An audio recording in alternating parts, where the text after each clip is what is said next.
Commissioner Parker. Here. And Judge Clymer. Here. Let's see. Are you leading us in the prayer?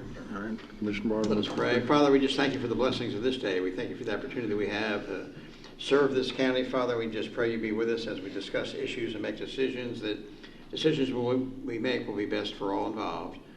Father, we just ask a special prayer for all our first responders out on the streets, the fire department volunteers, the sheriff's office, all those who, emergency service workers, all those who work hard to protect this county. We just pray you be with them and give them a safe journey as they perform that duty. Father, we're so thankful for what you do for us. It's in Jesus' name we pray. Amen. Amen. All right, thank you. And stand and join us in the Pledge of Allegiance, please. I pledge allegiance to the flag of the United States of America and to the republic for which it stands, one nation, under God, indivisible, with liberty and justice for all. Then we have the consent agenda, and I understand Commissioner Jones, you wanted to remove AA and BB from the consent agenda, the two board appointments. I would. Okay. We'll add them to the regular agenda, as I guess H and I. Get to them here then just shortly. Is there a motion to approve the consent agenda? So moved. Second. Any discussion? All in favor, aye. Aye. Opposed, no. All right, and also on the consent agenda under item O, we just affirmed a hiring of a new deputy, and see the coroner's here. You have your new deputy with you, Miss Coroner Melton. We'll bring him up and we'll meet him. I guess we've already approved him unless he really messes this up. I think we're all good.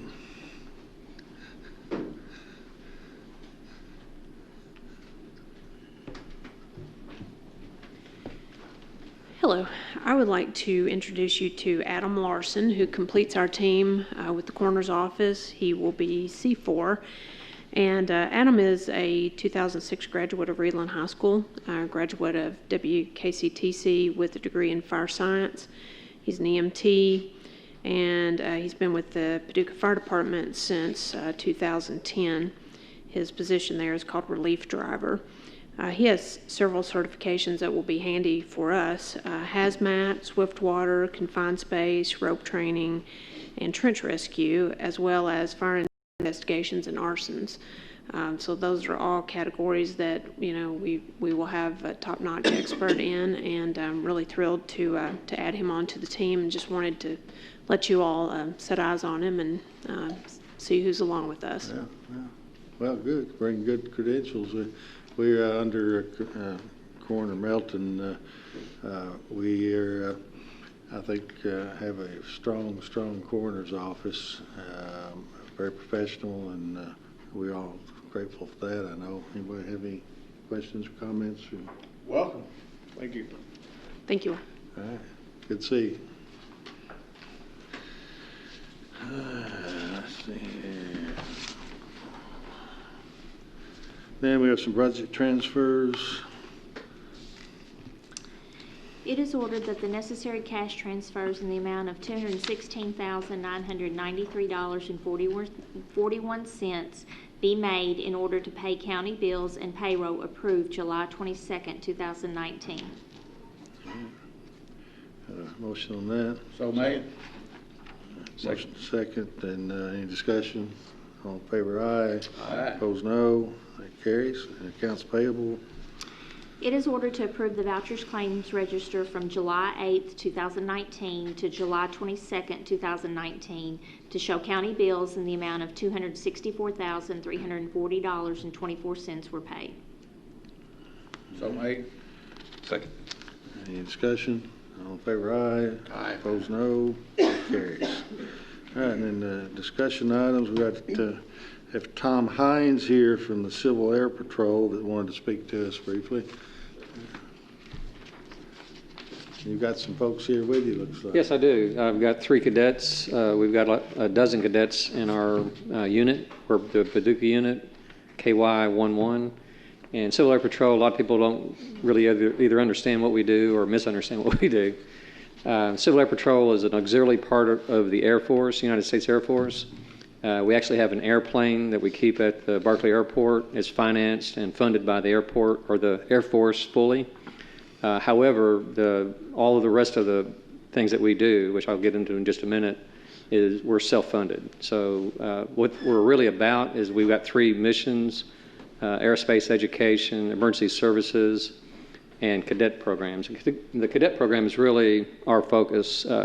We're actually called the Paducah Cadet Squadron. And cadets are very similar to ROTC programs. They're not required to go into the Army or the Air Force, either one, but they're all set up so if they choose to do, they've got a lot of benefits and a leg up in doing so. They're from all over the community. We've got 1 cadet from Missouri present with us, a couple more that are not here, that they're out at the unit right now. Our meeting actually starts at 6, so we're squeezing this in right before we do that. We meet weekly. We do a lot of training and practicing. There's a lot of military rigor for the kids or the cadets. It's really about developing the cadets into citizens and good, solid people, basically. It gives them a good foundation in science, technology, the STEM type stuff. We also reach out to schools and other groups and interact with them. The EAA, which is like an experimental aircraft group that gets people interested in aviation. Aviation, as you know, is a big business in Kentucky as well as our local area. So the reason we're here is just kind of explain what we're about, what we do, and that we've had support from the county court in the past several years, and we're just looking for some continued support on that. We do a lot of fundraising on our own. We're really a low-budget function. We're all volunteer people. I'll volunteer all my time, of course, and a lot of other adults, their parents do, and there are some other people that just love contributing to developing the cadets. And if you don't mind, I'd like to just bring them up one by one and let them give you a 1-minute explanation of kind of what they see in the Civil Air Patrol kind of firsthand, rather than me explain it all. Why don't you go ahead and start out with Peyton?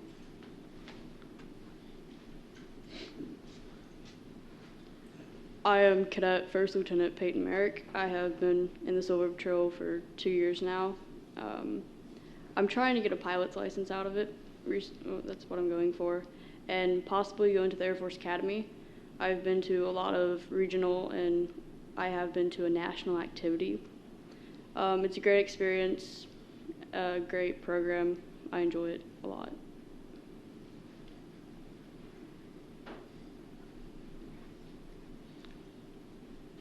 I'm Cadet Second Lieutenant Palace.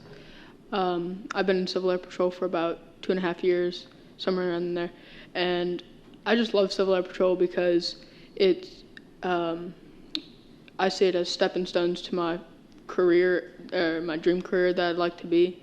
I'd like to be a Air Force pilot in the United States Air Force. My dream has always been to the Air Force Academy, and I just see Civil Air Patrol as a great experience and way for me to learn, or great stepping stones to get there and get me towards my future. And it's just great because it brings cadets from the national and wing together and just to work as one great big team. So that's my story, sir. Where were you from? I'm from Paducah, Kentucky here, sir. Paducah. So we got Marshall County, Missouri, and Paducah. Yes, sir. And that's his dad back there with that great big Tell by the smile on his face. Good evening. No, it's not. Okay. My name is Master Sergeant Boatwright. I'm with the 11th out of Paducah. I've been in Civil Air Patrol for 2.5 years now, and I've been to 2 encampments and a search and rescue exercise. Those are trainings we do. And just like Lieutenant Palace, I see Civil Air Patrol as a stepping stone to my career. My dream career would be to fly for a Special Operations Regiment out of Fort Campbell, fly Blackhawks for the Army. And Civil Air Patrol's really given me a jump start and a head up to see what it's more about. Thank you. Thank you. So kind of like the cadets pointed out, that we're engaged on a lot of different levels, local level for sure, the wing, which is really the state, Kentucky State, and they also do a lot of national things. In fact, the commanding officer of the cadets is in Oshkosh, Wisconsin right now doing the Blue Beret Academy, where they help marshal all the airplanes up there that they do on their big fly-in up there. And that's pretty much what we do. Currently, we've actually grown. I took over the commandership back in October of last year. I think we had like 3 to 4 cadets steady. Now we're up to about 10 or 12 that are constant. And of course, we have kids that come in and go out. Most of them stick with it. We got a pretty good retention rate, and they're all excited about it. This is really my first time in this much volunteer work. I would say it's a full-time job, but it keeps me very busy as a second job. And it's been a real pleasure working with the cadets, and they're top-notch kids, and they're really motivated. So that's kind of our story. Is there any questions or anything you'd like to ask? So the past funding has been? It's been around $3,500 per year. A lot of that money goes towards travel. We try to, every 2 years, the cadets range from 12 to 18 years of age, and then after 18, they become a senior member if they want to. But between 12 and 18, we try to catch it once or twice where we can take a trip up to Washington, D.C., and we do things like lay a wreath on an unknown soldier's tomb, that kind of thing. And it's really about trying to build patriotism and knowledge and appreciation for the founding of the country.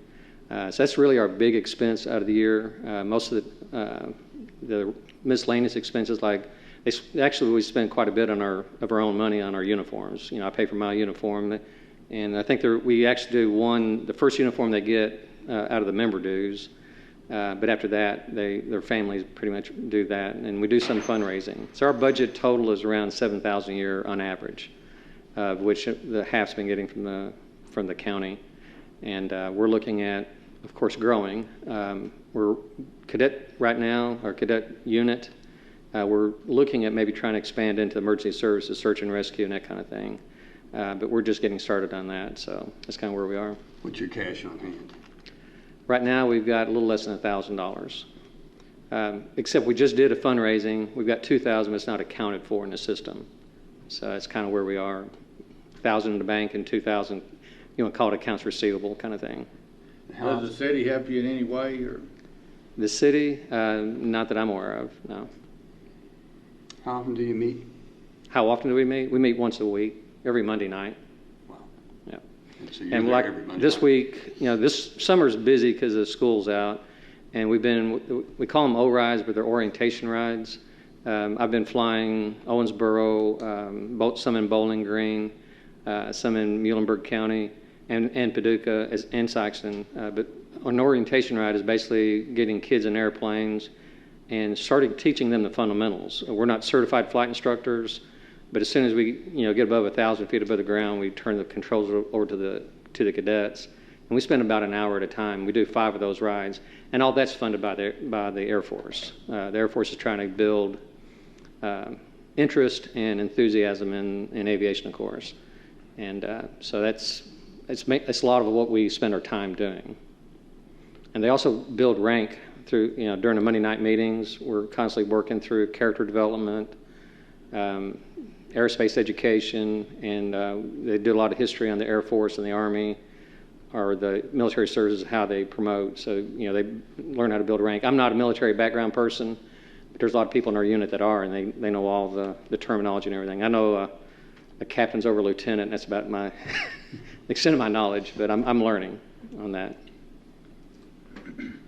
And of course, we're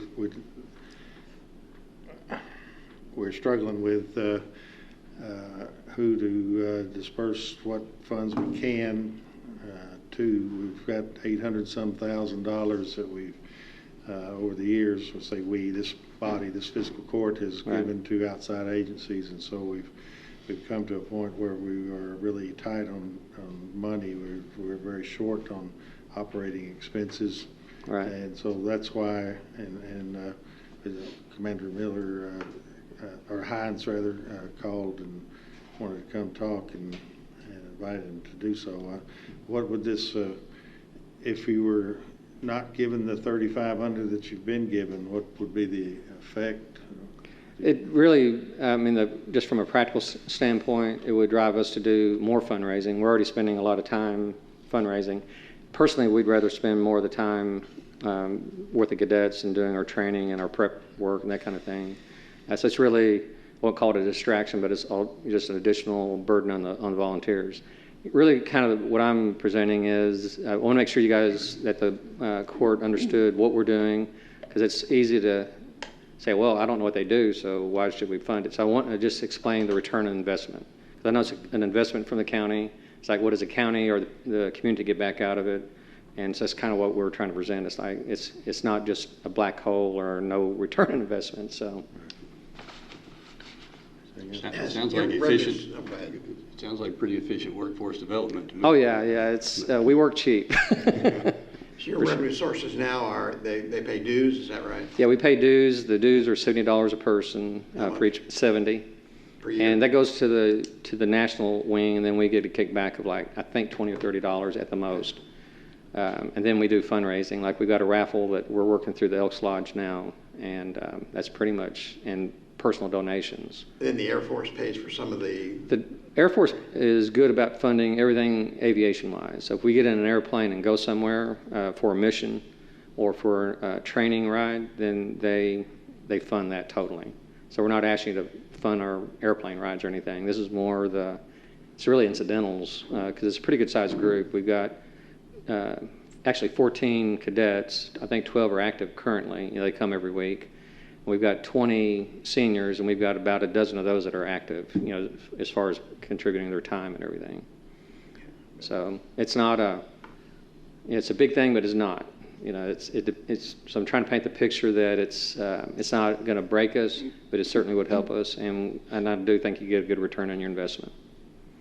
So I think what we're really contributing is we're building good, solid citizens.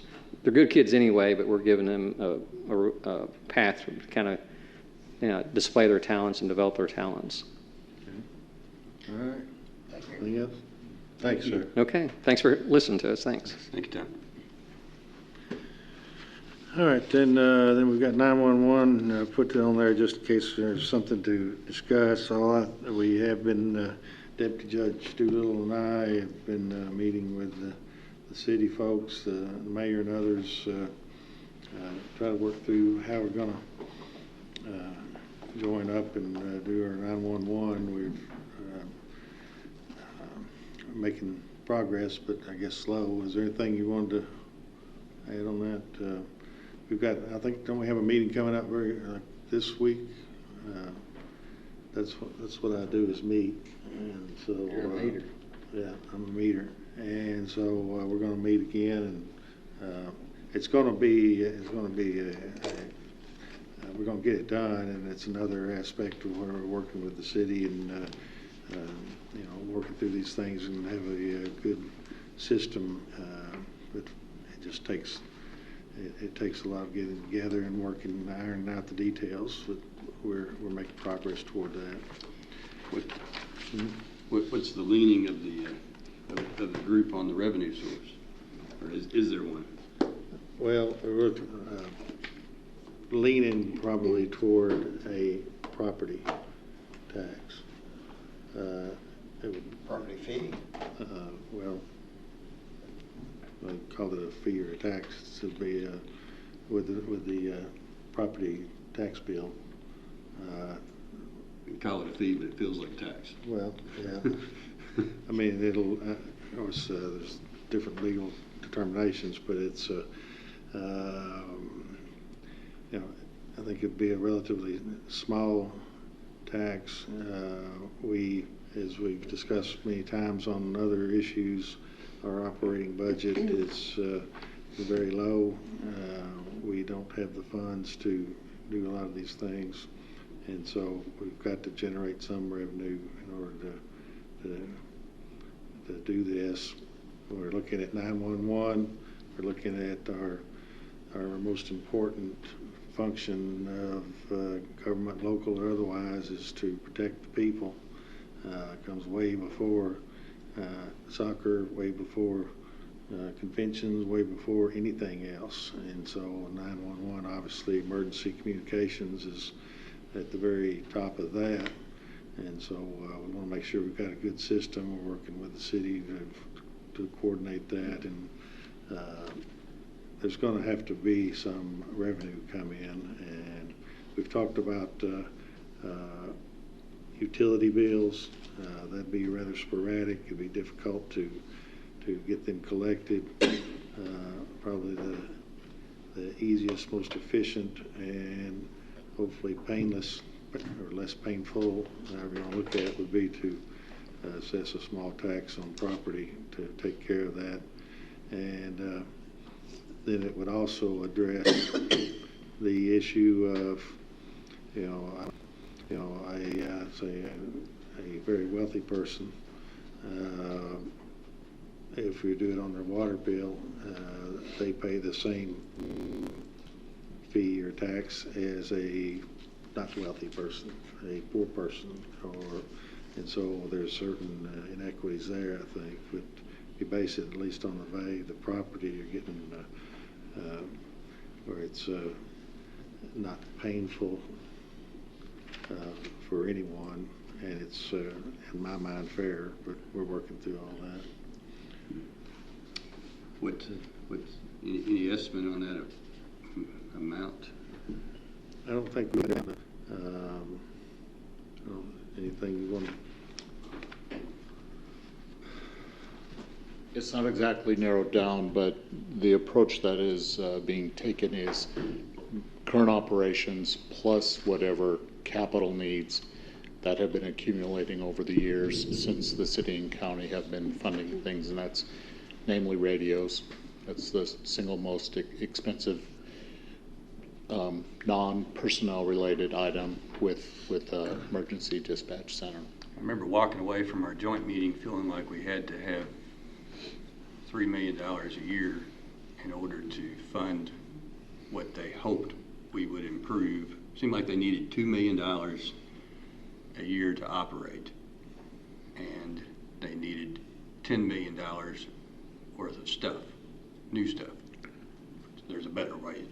Towers. I mean, it was all legitimate stuff. Right, right, and so the operating number is a little easier to get to because we have a current system of employees that the city is paying to do that right now. What has not been solved or really managed or looked at real hard, because it just comes from an engineering study, is to what the big number would be for towers and additional radio equipment. I don't think we're zeroed in on that number yet, but the idea is the amount of money that we would charge and collect would be enough both to address operations and address those critical capital needs without either the city or county having to figure out how to get it out of their operational budgets.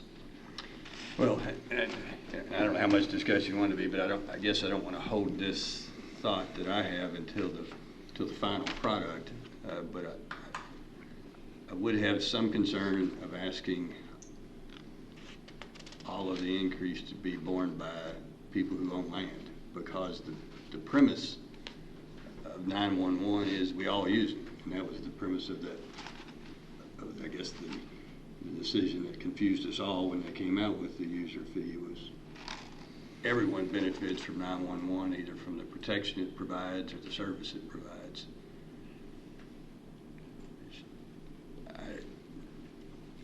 I was hopeful that the city would find a way to include its water utility in the way to share the burden. But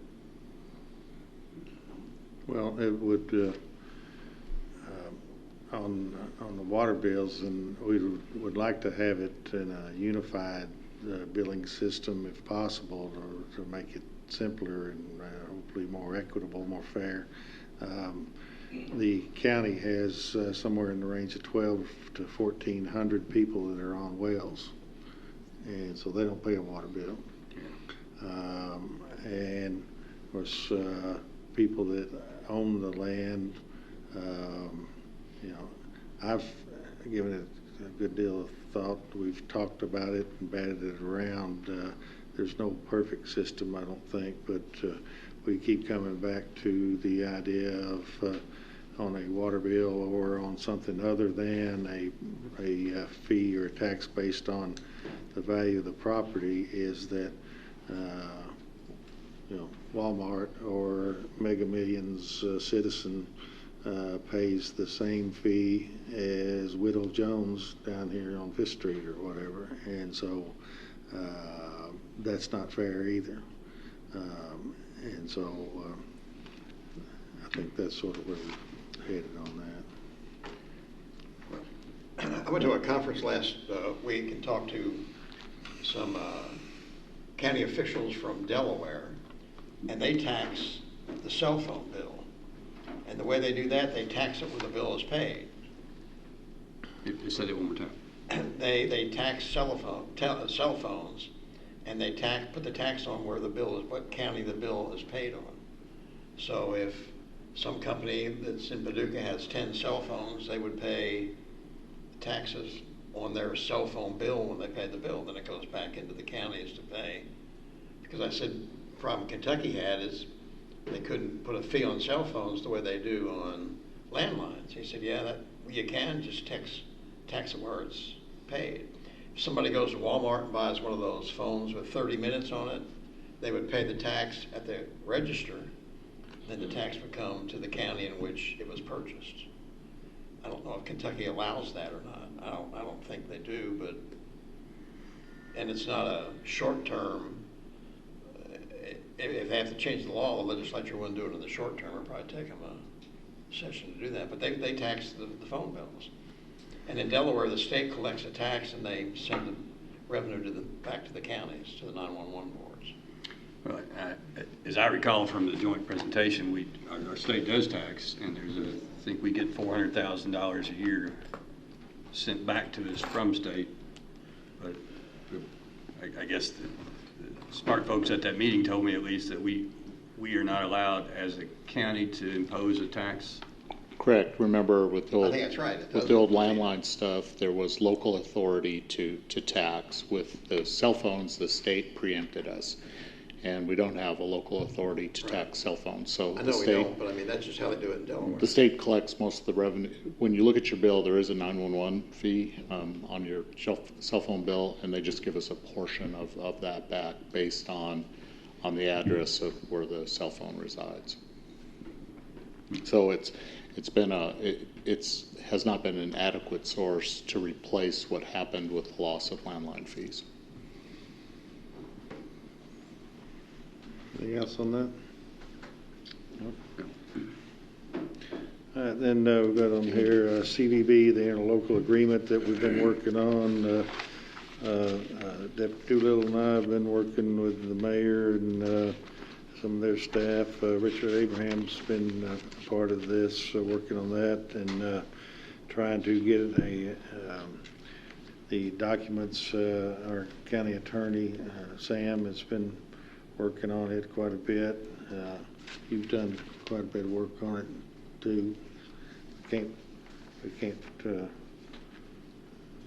forget where all this kind of came up, your brainchild. And so it's really remarkable that you found that and that we didn't find it before, or the prior bodies or whatever, but it's going to pay off big for us and the whole community. But we have to get the language right. We're trying to move quickly but smartly and not get too ahead of ourselves. We just got today a second draft. It includes the comments of the bond attorney, protective kind of language, cover yourself language, about the bonds that have associated with this, and I didn't see anything in there that looked to be of any real concern. We've got other things that we're going to try to work through, but so y'all just got that just a little bit ago. It's kind of hot off the press. Yeah, I did notice one thing, that this agreement has two termination provisions, Article 8 and 11. concerned me a little bit that Article 11 says that this can only be terminated by an agreement of a joint action of the city and the county and the corporation and the bureau and the sports commission. And that I'm not sure whether it almost feels like, well, it says we're entering an agreement we can't get out of unless 4 other agencies say we can get out of it, and they might not ever all 4 say that we can get out of it. It feels like we're kind of giving up the throne a little bit on the decision of whether to be in an agreement or not. Would you have any concern, Sam, about us entering an agreement that we can't get out of? I haven't seen the most recent copy. I didn't get that, but I think the same language was in the second amended draft. And I had a question mark out beside that for that reason, because most all contracts that I've ever drafted or reviewed had a termination clause where a no-fault termination is possible. Of course, those are in like a commercial type of arrangement. So I really didn't have the opportunity to dig into that. But I saw there's the termination upon completion of the goals of the various bureaus or various commissions, 2 commissions. I saw that, and then I think it's going to take a little bit more analysis, maybe some more questions to be asked, whether or not there could be an additional method to get out of the contract beyond a unanimous decision. I think I would be hesitant, even if we could, I would be hesitant to enter into any agreement that we would basically have to get the city's consent to end. There may be some, some sort of preconditions we could put in there for it, but that just seemed eternal to me, or more eternal than I wanted it to be. Well, it may be that's, of course, that I think was, that's language that was added by the bond attorney, and so again, he is trying to make sure that the bondholders, investors, don't get nervous and say, hey, we don't like the fact that one of the 4 entities here can pull out on certain notice, and then this thing all implodes. Yeah, and that makes sense to me, that provision where we couldn't get out or couldn't terminate until that bond is paid for. That makes sense to me. But then the next sentence seems to say that, well, I guess Article 11, the first sentence of Article 11 is what I'm concerned about. Well, we'll make a note of that and see what we can do. It's getting closer to a final draft, but this is draft 2. There may be a draft 7 or 8. I don't know. Maybe in the meeting, they seem to want our discussion and thoughts on 3.4, and I don't know if that's something that we can talk about in executive session, or whether we should or shouldn't discuss it.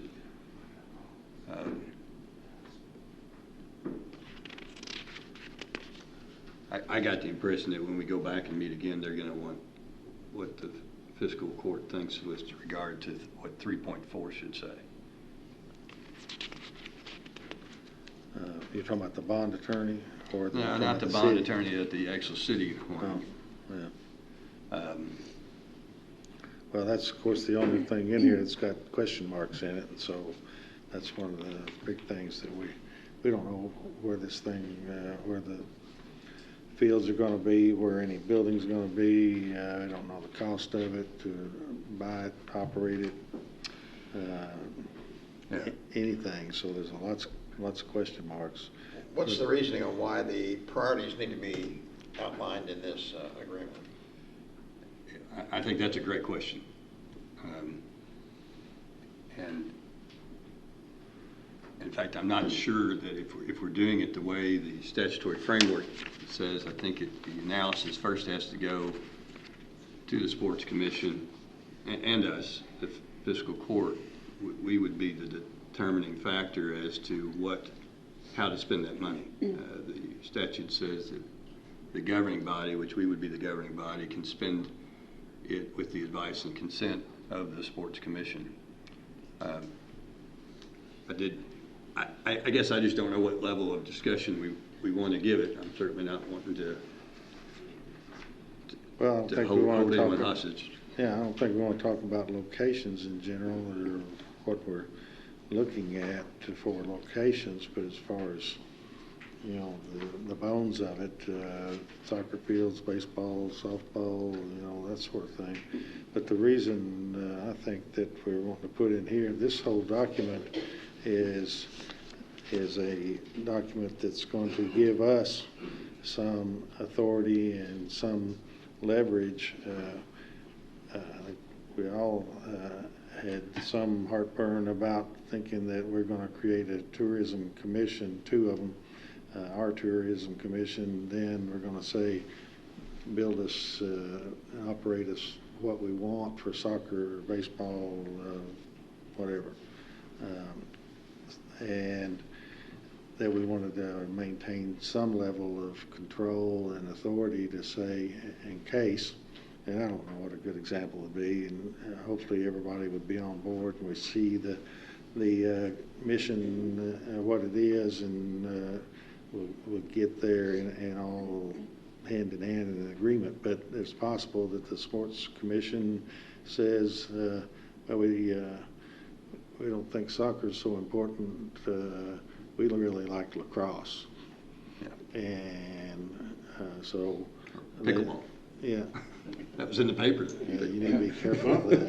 There's a lot of I wouldn't be putting down pickleball. Well, I'm not. In fact, I'm kind of interested in it. It looked like it might fit me, but pickleball would have to generate tourism dollars for it to qualify. Yeah. And maybe it will one day, Yeah. but I'm not sure it's there yet. But I mean, in answer to your question, Commissioner, I think that's why I think that's in there, is for the 2 government entities, the city and the county, to have some standing, some position to say, look, our interlocal agreement says, here's really what we think's important, and maintain some position that way.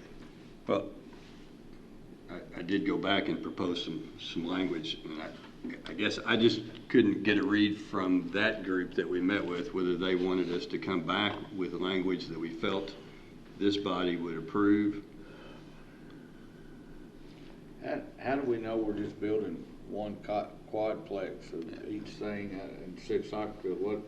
What if we figure out in the bonding we've got enough money to build 2 quadplexes and eight soccer fields? I mean, are we limited to whatever this thing's going to say, or you know? Well, these really are kind of rough space holders, I think. They're not, I mean, our final agreement could end up completely different from that. It's just as our thinking progresses and we're trying to get closer to a finished product, we're just putting these items in here thinking those fit, but I mean, they may not. Well, so I'm suggesting some language, and I guess I'll take language to that meeting that suggests more generally that we're anticipating that the Sports Commission would look at the tourism nature and what money could be generated, and I've identified 4 sports, volleyball, soccer, softball, and baseball. Mm-hmm.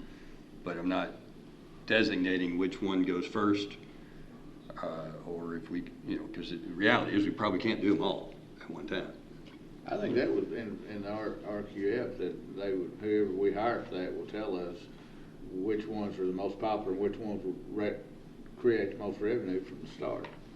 I think you're right. I think we have to have more, the benefit of more research as to which market we could actually generate, because part of the purpose of this money is to put heads in beds. And maybe pickleball, right? Maybe pickleball, but I just wonder that section 3.4 that we just say the parties agree that the Sports Commission will pursue the construction, operation, and maintenance of new and/or enhanced tournament-worthy sports facilities. Yeah, are we? Because again, we may want to. It has 6 soccer fields. We may want to build 12.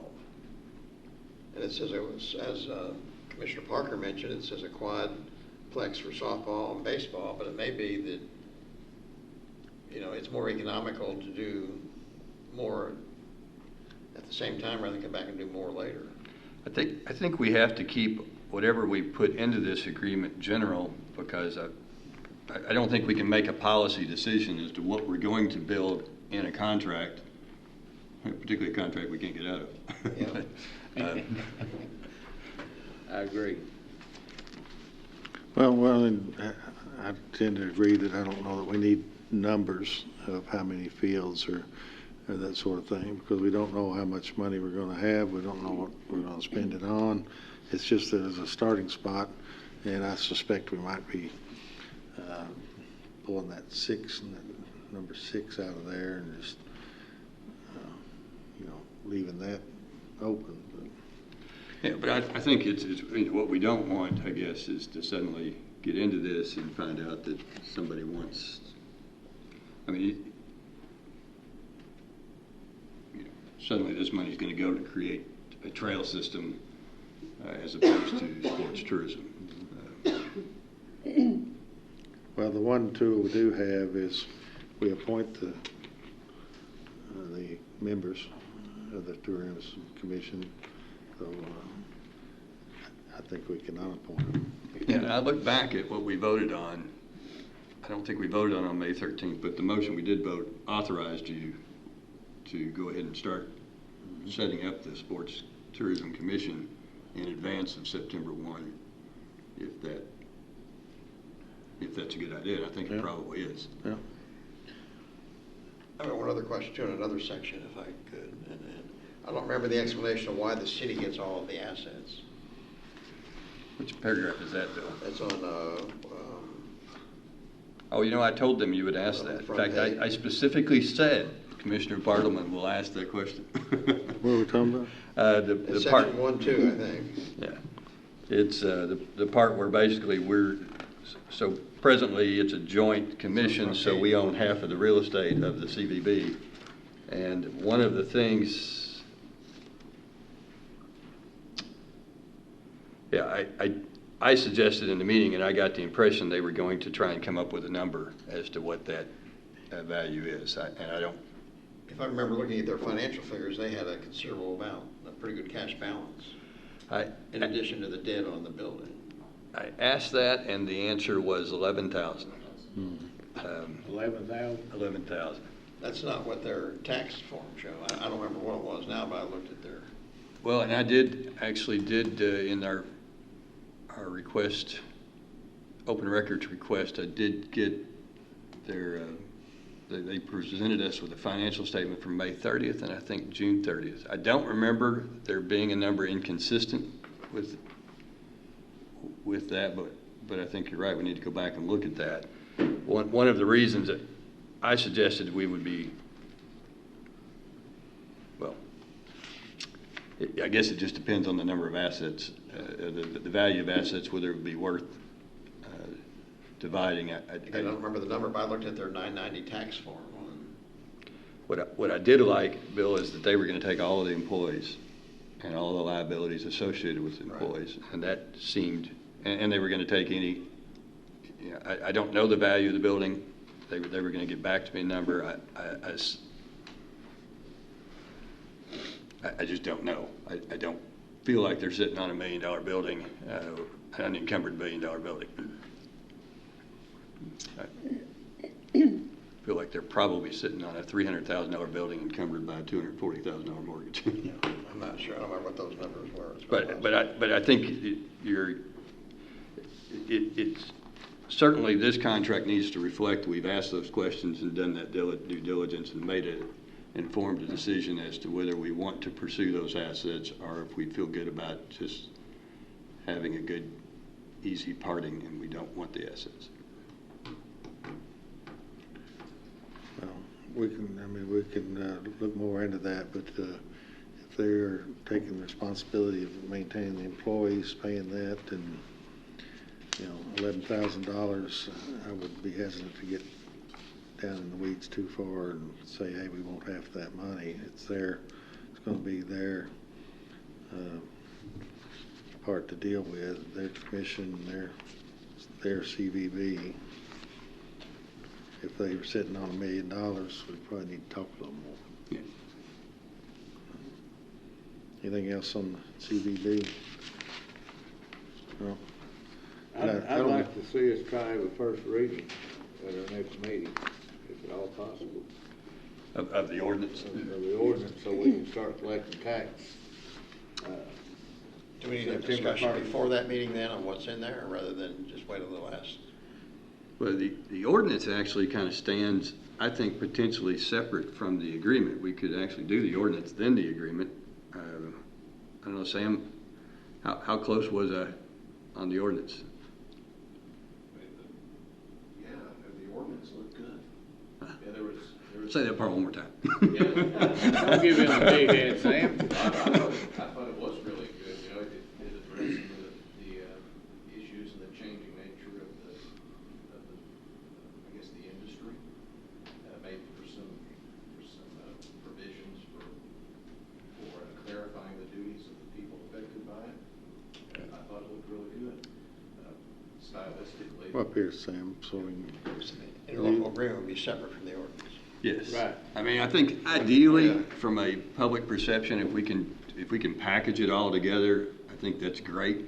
And I don't think you're gonna be able to do that. I think this interlocal agreement's gonna take a lot longer than the first reading of an ordinance and the second reading. I don't think you're gonna have this done in a month with by appointing a commission and all that. I don't think it's gonna happen.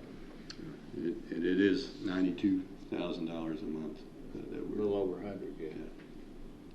Yeah, in the ordinance, I mean, that just kind of is what it is, so to speak, because the statute says exactly what the ordinance can do, how the taxes can be levied, what the percentages can be used for, so that's just pretty well going by the KRS sections that guide what these commissions or bureaus would do. So that's, I think, as you just said, the ordinance itself is going to be a whole lot easier to come together than the actual interlocal agreement. So you think we can work towards 2 weeks having the first reading? I think we could get it put together. Okay. It's just, I haven't thought a whole lot about the logistics of passing an ordinance that's going to begin to levy a tax and not yet having the managing authority set up to manage the tax proceeds.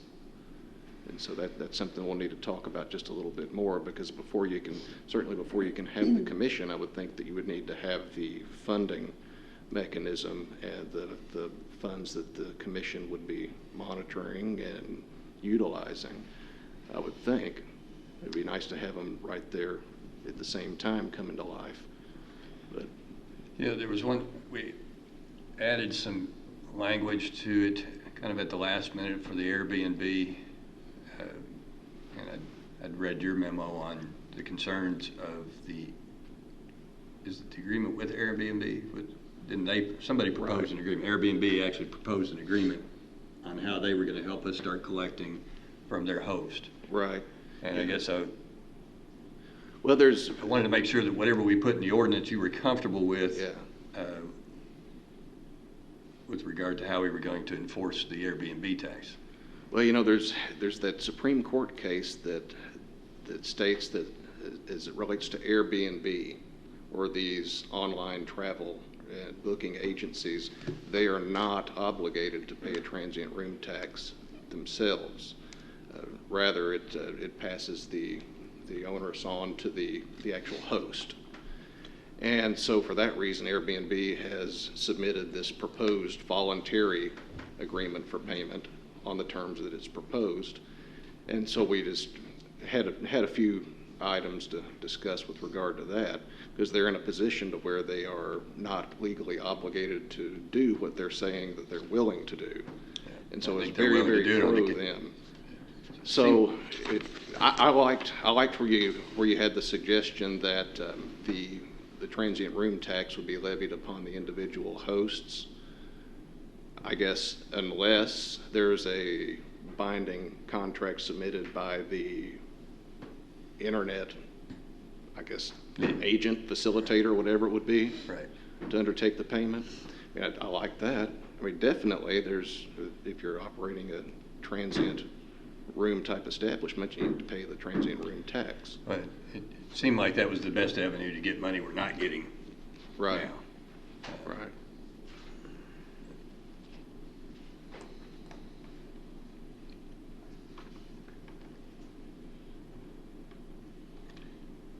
That's all I had. I mean, I definitely think whatever the Airbnbs, we need to make sure we level the playing field for the hospitality group, the guys that out here collecting tax and paying it, and the rest of them aren't, so. All right, so we feel good about our ordinance, but we are still struggling on the interlocal. Well, I think this is gonna take a while. I mean, I'm like Judge Clymer, I mean, this is a work in progress. It's probably a month or so down the road. But there's no reason why we can't go ahead and have our ordinance and have a second reading at the end of August and start collecting first. Was there a time limit? Are we restricted to, we do a first reading of the ordinance? Must the second one be within a certain amount of time to the first, or can it? There's not a time frame limitation. It's just always been the 2 weeks because that's our times between our meetings. There has to be 2 readings. Has to be adequate time for there to be a publication and 2 readings. I think we've got a joint meeting at the end of August with the city. That'd be a nice time for a second reading with them. So if we do our first reading at the next meeting? Then the second one would come up right before the 1st of September with the city, and I think they're planning on a first reading the day after our next meeting, so. Well, it would be nice to do the second reading jointly with the city, and because we are working closely with them, and it's mutually beneficial, and it's a work in progress by both governments. But and of course there was talk, and we had thought perhaps we'd even have the first reading tonight, and then we began the talk of the bond council was having some issues with that. We don't want to do anything that would make these investors feel uneasy and say, hey, wait a minute, we got money tied up in this. Slow down a little bit. We want, and so we backed off of that to do it tonight, and it may well be in 2 weeks we can have the first, and then what'd you say, August 30 is the.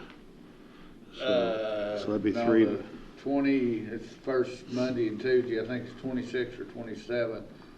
We're going to try to have a joint meeting, of August with the city. Yeah. What date is that? August when? 26th and 27th, Monday and Tuesday. I think we're gone that Wednesday, Thursday, and Friday to the governor's. Yeah. Is that right? Well, we've got a meeting of ours on the 26th. Do you think we're going to? I think we're planning on trying to do a joint, yeah. Okay. Well, and I mean, it doesn't have to be, we can do a special call meeting if we want to. It's important enough that we don't have to just put it in 2-week blocks. If we decide we're ready, everything looks like it's good, the time's right, we do a special meeting, come in here. I think wouldn't it be nice to have a meeting that lasts like 15 minutes? I'd like to see a shoot for that. So we're going to do our first reading August 12th. Yeah. That's our next scheduled meeting. As long as Sam's comfortable with it, I'm good. That's what I like. Yeah. Okay.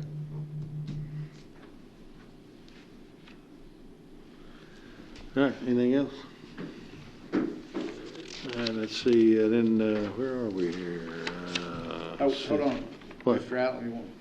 Oh, yes. My name's Kerry Allen, General Manager of the Holiday Inn Express here in town. And while I appreciate the approach of taxing the Airbnb, which has been a problem here in Paducah, but I don't think it's quite fair that the hotels solely take on the burden of financing this new sportsplex. In jumping the tax, another 4%, taking it from 6% to 10%, that's a jump, guys. You're going to be forcing folks to make a decision about what town they actually want to stay at. You know, Paducah's not the only game in town. You got Metropolis right across the river that's going to have substantially less tax. You're going to have folks staying out in Calvert City. You're going to have folks probably go to Mayfield for whatever hotel is there, go down to Murray. So all this revenue that you're thinking about is going to be a cash windfall. You might want to think about it a little bit more. Okay. Now then, the one thing that, you know, hotels do have a lot of folks stay here. And not just for sports. Yes, it is a market. I remember talking with Van Newberry years ago about, you know, just shortly after they built the high school, about all of our underutilized, currently owned by the county facilities, all being maintained by the county currently, but really underutilized. Okay.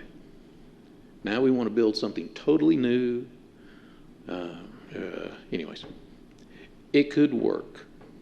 I'm not saying it's not going to, it could work. But I think there's another missed opportunity you're not really looking at. We bring in the guests will usually stay a few days, but aren't they not eating? No, they are eating. Okay? At the Express, we give breakfast away. Okay. But they're going to get lunch somewhere, they're going to get dinner somewhere. So what's wrong with a small tax on the restaurants?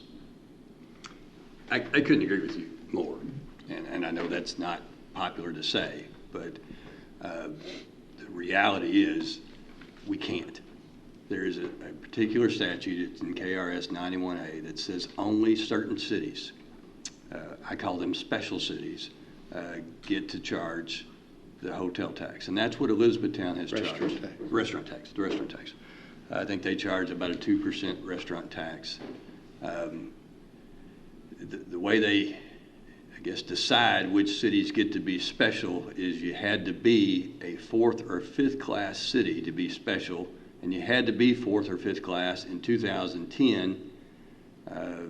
Later they did away with the classes, but that's still the framework.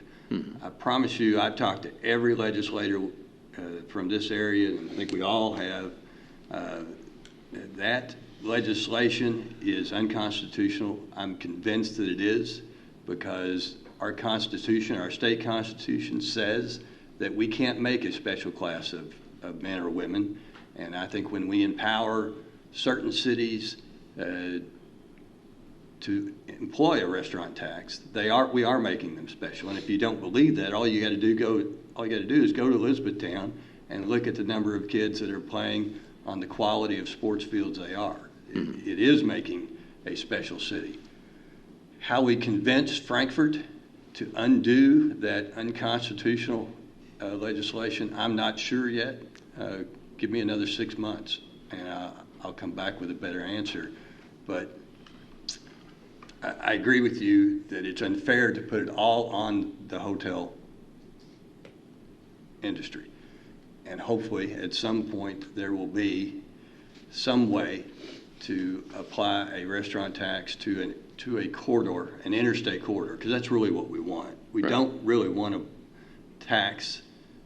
Well, the reality is if we had our preferences, if we could tax folks that are driving through, staying at the restaurants, that's what we want to do. We don't want to tax the does downtown, and we're trying to figure out a way to do that. This body is not authorized to come up with that plan, but I think Commissioner Bartleman has arranged to have us talk with somebody a lobbyist for CAECO, and I think or at least I hope to express those concerns to her. So, hope that makes you feel somewhat better. Well, in a way, yeah. But, when we're going to be jumping to a tax level that's above Nashville. Is it above Nashville? It will be. What's Nashville? Let's see, where was it at? Yeah, it's around 14-something%. Let's see. Nashville, 14.25, plus they have a $2 bed tax. So we're already at 13.42, so you're going to tack on another 4% to that. So we're already over, would be 17%. Next closest city is Clarksville, where the military base is. And, nobody else around us will even be close to that. Hot Town, they're 13.42 like we are currently. Eddyville's 10.25. Metropolis is 11.25. Carbondale's at 14. One of the things that is happening is undergoing part of this tax. So what we're I guess setting aside is a 3% sports tourism tax that you'll get the benefit of, hopefully. And I mean that sincerely. And I keep saying, I hope you keep hearing those words that we got to follow this religiously. 3 members of the hotel industry ended up on the sports commission, and they get to help tell us where this money is spent, because the goal is to put more heads in your beds so that you make more money. That's statutory. If you look at the source of the rest of those taxes, you have the benefit of being a hotel in a city with a convention center, which not all of those cities have a convention center. And so part of that tax is to fund the convention center. Mm-hmm. That is also hopefully putting heads in your beds. That's if any facility I feel is being underutilized, it is our convention center. But that's due to the size of the facilities that are currently available downtown. The Executive Inn, when it was there, you had 400 plus rooms, easy peasy. You could actually use the facility because tour operators could actually book everything there. Mm-hmm. Current arrangement, no, that's not there. And which hotel are you? Are you the one next to the convention center? I'm out by the interstate. Oh, okay. Out by the interstate. Okay. Yeah. But tour operators don't want to drive from where a majority of the hotels are at, out by the interstate, to downtown. So that's why there's a lot of difficulty being able to book is downtown. And even then, when you have, that's 123 rooms. If you're a smart operator, you're not going to book more than 50% of your rooms in a particular event. So you need, more rooms down there. When will that happen? Don't know. Not sure if you guys have noticed the market overall, but there's been a decline in overall demand for rooms, heads on beds. We've seen a bump, or my hotel has anyways, seen a bump here recently, but that doesn't offset. Is that just the summer season over the past year? Do you have any idea what the bump, what has caused the increase? We've had a lot more tourism along the road on the interstate. There have been a few things here locally that have helped, bring demand to us. But is there any... it's the one thing that's going to be really hard to convince a lot of our guests that do travel the interstate, because we get an earful of it right now with the current tax level, is when they hear that there's going to be another 4% tacked on to their room bill, they're going to decide to drive a little bit further or drive a little bit less and stay at another city.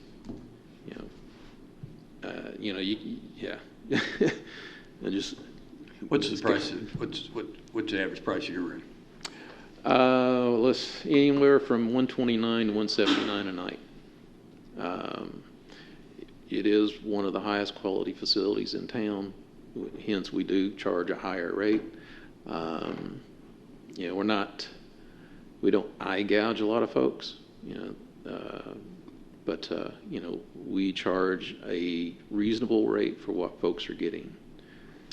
I met with the hospitality folks, the committee. Do you go to those committee meetings? I'm not on the committee. I'm part of the association. They indicated that they needed, if they needed help, they need help in the wintertime. Your summer occupancy is pretty solid. Mm-hmm. Is that your experience? I've been in the industry for over 25 years, and wintertime is the slowest time of any time of the year. The January, February, March time frame. do you notice any sports tourism dollars in your hotel business already? I mean, is there any events that you see that you're already feeling a sports tourism effect from?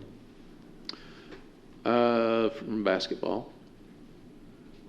Not much from baseball, not football really.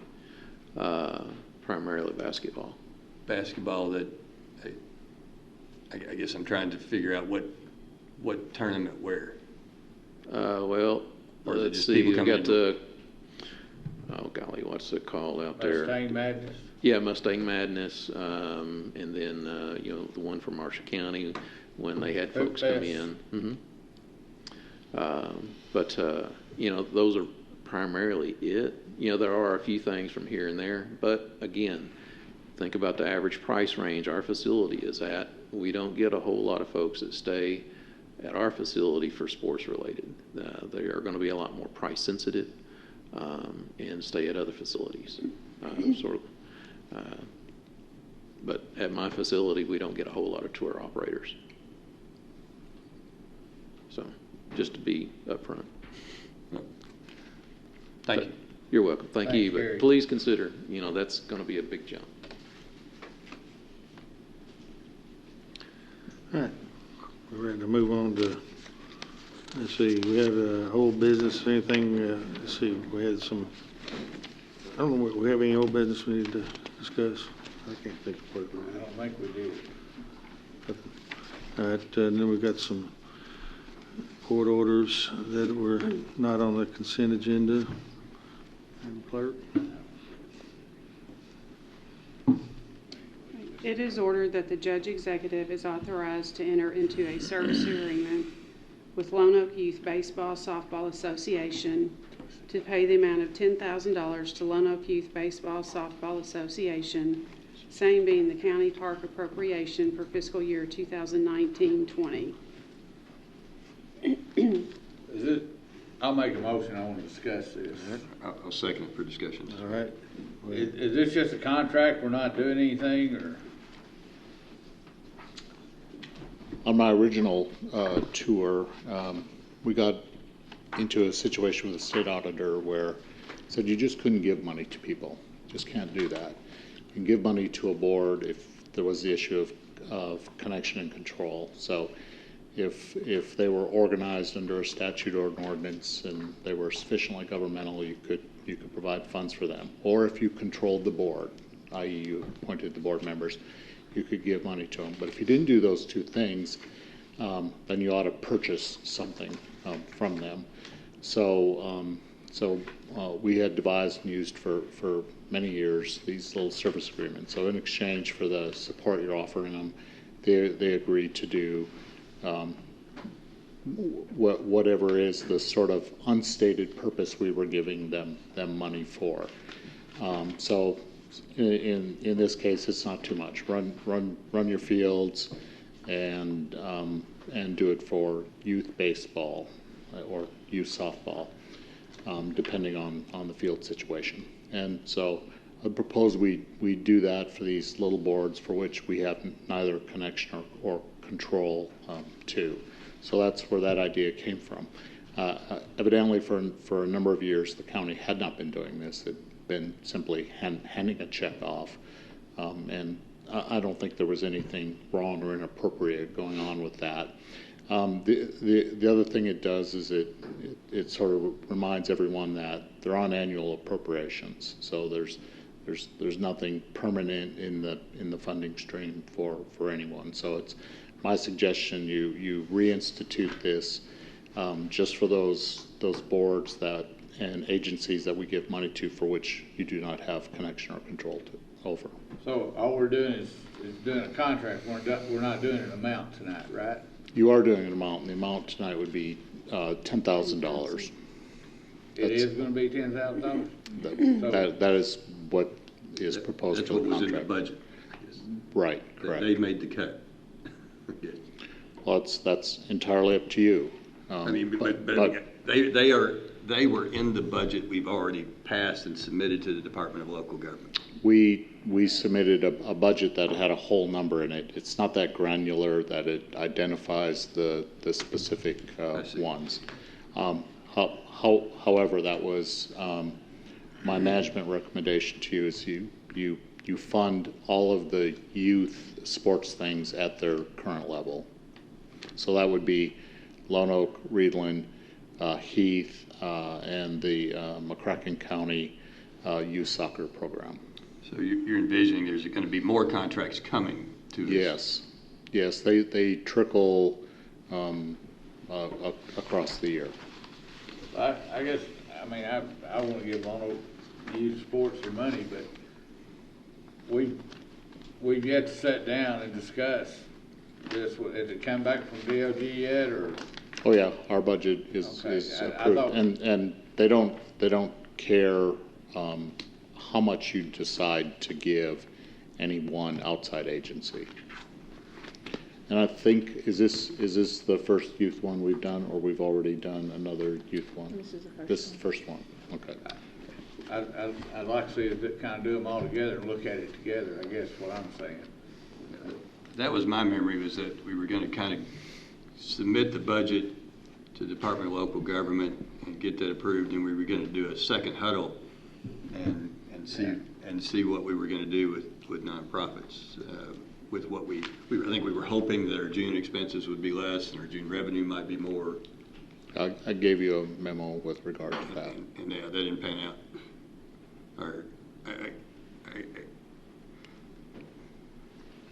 I guess, are we committed, if we vote on this contract, we're committed to that amount? Well, yes, we would pay them that amount. In the past few years, we've required these nonprofits to submit a formal request for the funds and outline how the funds will be spent. I don't see anything in this agreement that would require that. We would just give them the money. They did that at budget time. Okay, did we receive something from Yeah. them in writing? Another thing I'm always concerned about is accountability. Right. I mean, too often we ask for accountability after something goes awry. And I know there's accountability. We go look at the books anytime we want. But is there any other accountability that they require? I know, but I don't know that we need to require them to do an audit because that can be expensive and not worth it. Right. So with the real little ones like this that are on small budgets and have small amounts, they don't have staff. You know, it's just parent volunteers that do this on the side. So we try to make these as simple and uncomplicated as possible. And more for anything, it's sort of, we don't want that audit comment that you just gave someone money without getting anything in return. Not that I don't think that hasn't happened in the past, but it more or less covers us. So that's sort of one issue. The other issue is we've had our annual request from Lone Oak for their funding, whether or not you want to do one of three things: approve it at the level that it's been at for many years, or decide to decide later and put them all together and decide how you want to put this out. My recollection, Commissioner, was we were going to decide if we were going to add money into it, and I've made that suggestion to how you might do that. I'm going to have to go back and read your memo. I'm sorry, but I think cut to page 10. But I guess that's what I remembered is we kind of punted on some nonprofits. Yes. Hoping that we would have better news for them a little later in the process. And I guess I want to make sure that we're doing what we said we would do, is go back and look at if we've got to cut somebody. I guess I want to share the pain equally among all of them. You can do that. That if you want to do that, then I would suggest we hold off on this one until you want to, if you want to reshuffle all of those. What's that? I think that's, I mean, either that or we're going to have to give them all 10 grand, and I'm not sure we can do that. I mean, it's just like these guys out here, they're $3,500, they're a small one, but I think we look at everybody equally. All right, well, then I move we table this until we can figure out what we want to do with all nonprofits. I second. Second. Any more discussion? Motion's to table this service agreement to the level of $20,000 or $10,000 to Lone Oak Youth, and have a Guess we want to consider all the past recipients at one meeting, maybe. Well, yeah, I think that's what, as I recall, is we were kind of in a time crunch. We needed to pass the budget that night as it was in order to meet the Department of Local Government deadlines.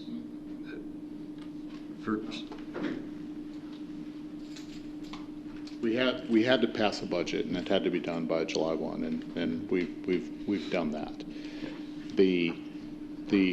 What's at debate is how much money do you want to fund outside agencies, and we've put a number in the budget, and it's $516,000, and that's for all of your obligations you want to make for 1 year. If you want to decide to adjust that number, not just for the outside agencies, but for everything else that we left out of the budget, which was about $3 million worth of various things that were requested by the Sheriff's Department, the Road Department, and everyone else, and another what amounted to about $300,000 in requests from agencies. So it really breaks down to two things. One, do you want to add more money into the budget? And then secondly, what is that number and how do you want to divide it? We've got $516,000. We know we want nonprofits. We kind of said, all right, this is what we think, but then we left some people out. I guess I'm wanting to table this and have kind of a global discussion about that $516,000. And I guess before I start voting on 10,000 here, 10,000 there, I want to have that. Yes. So there was a way I got to 516 that involved fully funding the youth sports thing, since there were 4 of them that have been historically funded at the county. I kind of think, don't we have that memo in our packet? It's in there, but I don't know if there's sufficient detail in it for the outside agencies. That table is not in the memo. Do you know, are these nonprofits under IRS, or do you have any idea? I mean, do they file 990 reports? No idea. Any idea? No idea. I would think not. I mean, I think this is probably their only fund. On our list, some of the bigger ones obviously do, but I don't know on these little youth sports associations that are run out of a checking account. What information have we gotten from them in their request? Did it include their entire budget, or just tell us they're going to use the 10,000? I don't have that that handy. We haven't been, relative to the number of kids and services they have.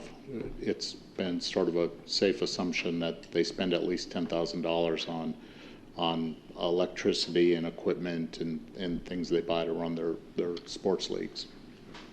Well, I applaud the effort to put all of this stuff in contracts, and we're going to talk, I guess our next item will be a contract that I even have more interest in. And I think that's the right thing for us to be doing, to do these contracts. I remember one time we had another discussion on some of these. For example, Lone Oak pays their own utility bill. I think at the Reedland Fields, That's correct. That's correct. Utility bill? Reedland and we had some discussion at one time whether we ought to just deduct the utility bill from the 10,000. I don't know if it was this fiscal court. I don't think it was this. It wasn't this fiscal court. It was the last fiscal court. Then we had discussion of whether or not it was the equality of giving them $10,000 and you pay the utility bill, and giving somebody else $10,000 and we pay the bill. Can you get some figures together when we come back with all this and tell us how much we spend on utility bills at the different fields and tennis association, all those things? Sure will. All right, so the motion is to table this. Any more discussion? All in favor, aye? Aye. Opposed, no. That carries in. Table that. I'll work on maybe getting, there's a bunch, I don't know, what is there, Steve, like 20 some odd different groups in that neighborhood, 20, 25, and some of them are rather small asks and some not so small, but anyway, we'll figure out something to maybe get some information from them and we can decide if we want to do it on percentage wise or what we want to do.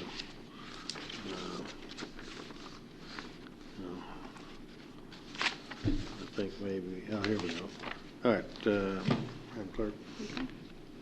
It is ordered that the judge executive is authorized to enter into a service agreement with Greater Paducah Economic Development to pay the amount of $250,000 to GPED, with $62,500 being the first quarter budget allocation for fiscal year 2019-2020.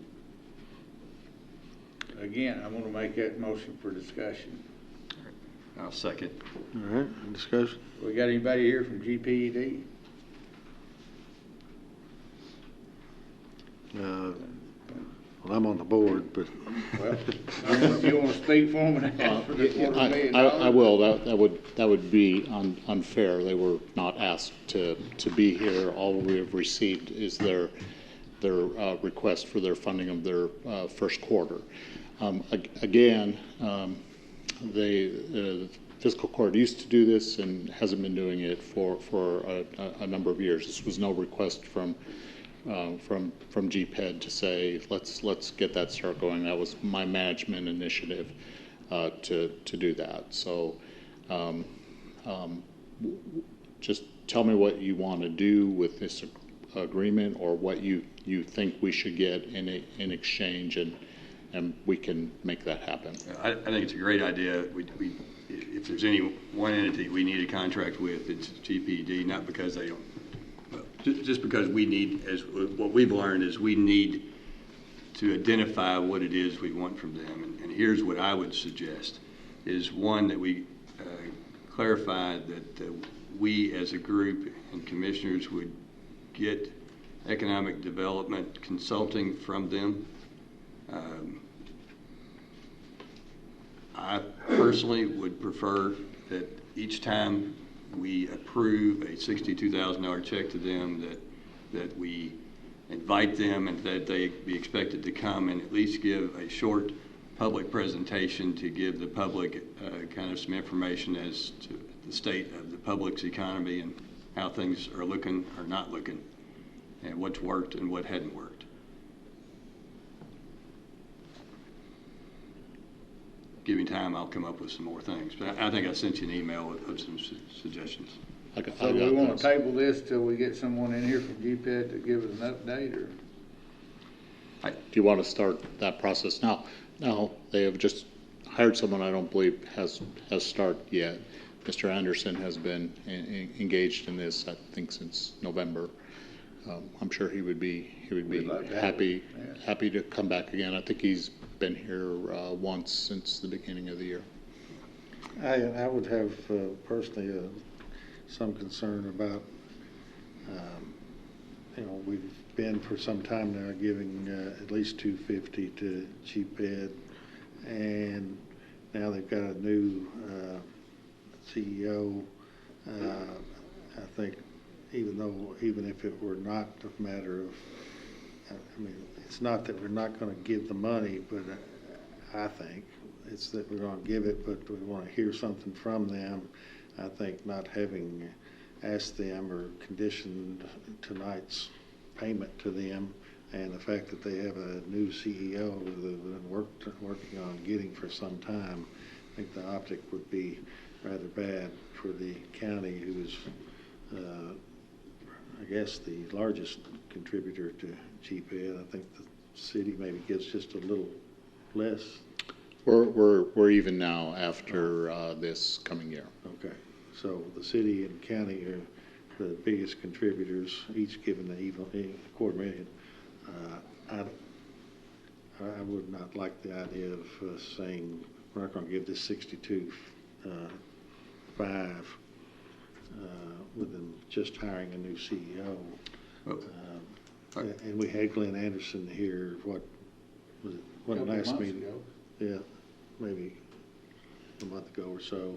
Yes. Brought us up to speed. I think they're open with us. The things that perhaps, and perhaps there's some fault on me for not, I mean, I'm on the board, and you're the fiscal court.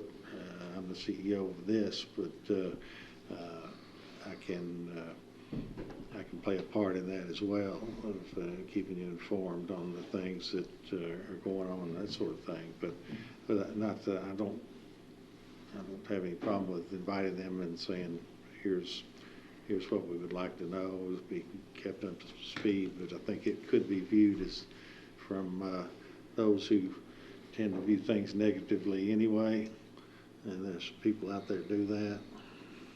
We don't want to be negative, so let's give them the money. How about that? That's where I'm headed. Could we approve the allocation of the funds, but delay the approval of the agreement? We could, because I think we've been, Pam, correct me if I'm wrong, we haven't been running 250 through the commission. We've been running an order through for 6250 every quarter. Yeah. Is that your memory, Julie? Yeah. 62.5. 62.5 a Yeah. quarter. So we're doing 4 of these a year. So yes, we could do a 3-quarter year agreement. Maybe that would be better now that they have a new CEO. Well, I don't have any problem paying the money. Glenn Anderson has been very, very helpful, and I think he's done a great job communicating with all of us. But I just want to set that expectation clearly that,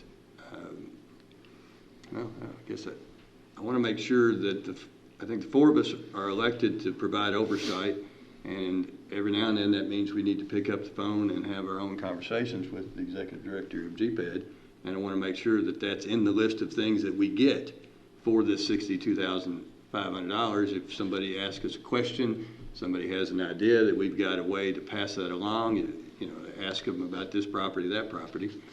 And one of the things I've repetitively heard in the campaign is that there needed to be more transparency with GPED, and I think the opportunity, we've got the opportunity to provide transparency to the public, and I think the expectation that, maybe not this meeting, I agree, but that becomes the expectation of, well, the good news is we're going to get $62,500 today from the fiscal court. I guess the bad news is we've got to show up and tell some people, here's what's gone right, here's what's gone wrong. And maybe that's not bad news. Maybe it's I just think that ought to be the expectation. I don't think that'll be a surprise to Glenn or anyone. Wow.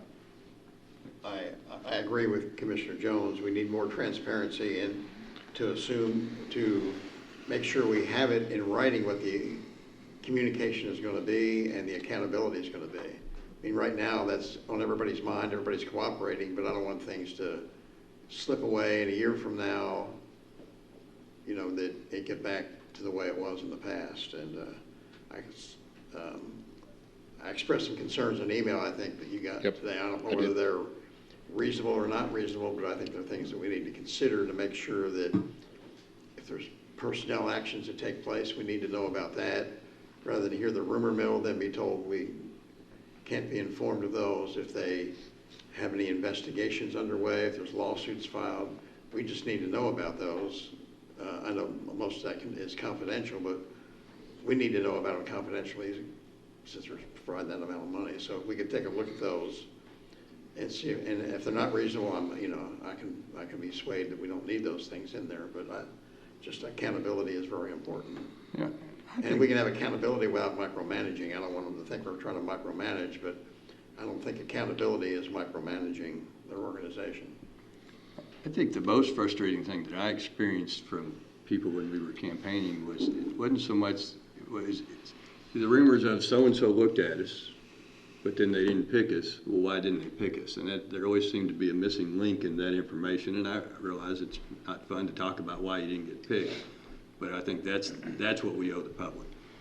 So I guess I would move to modify Court Order B to authorize the payment of $62,500, but I guess ask that we not authorize the judge executive to enter into the contract until we can spell out the other things that we want in the contract. Can we just, we don't want to table it. If we table this motion, can we come back and approve another motion to authorize the payment of $62,500?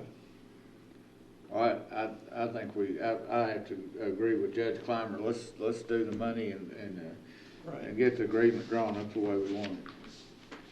So I don't know that I was very articulate, but So are we doing like a motion to amend? yeah, we're doing a motion to amend that says we can pay the money, but we're not going to sign the contract yet because we want to rewrite the contract. Are you going to withdraw your motion to? Did I do a motion table? Yeah, I'm going to withdraw We had a mine. motion to table. Okay, so the That's motion's all. withdrawn. Is the new motion then? There wasn't a There was no motion, motion there to wasn't a table. motion to table. I don't think I did. No. I think I told you All we before I was did going to, was- but I didn't do Somebody it. other made a motion to table. Yeah. All right, I'm sorry. Okay. All we did so- was make a motion and second to go into discussion about it. But So, well, there's the order here. There was a motion and a second to do this, but So we're, to pay $250 with $62,500 being paid now. did you make the second and to do that? Who did the second? That was You made the Judge motion to amend? No, he made the motion to Parker's amend. motion, right? You second. yeah, he moved and I seconded it. So Okay, the motion would be to amend to say it is ordered to pay Greater Paducah Economic Development To amend, you seconded. $250,000, Made a motion, he said. or Right, okay, okay. $62,500 being the first quarter budget allocation. That's all we do is pay that's like a normal motion. Yeah. That's right. So we're going to strike the words to enter into a service agreement. And rather, we're just going to leave the words as authorized to pay the amount of $250. And, I'm sorry.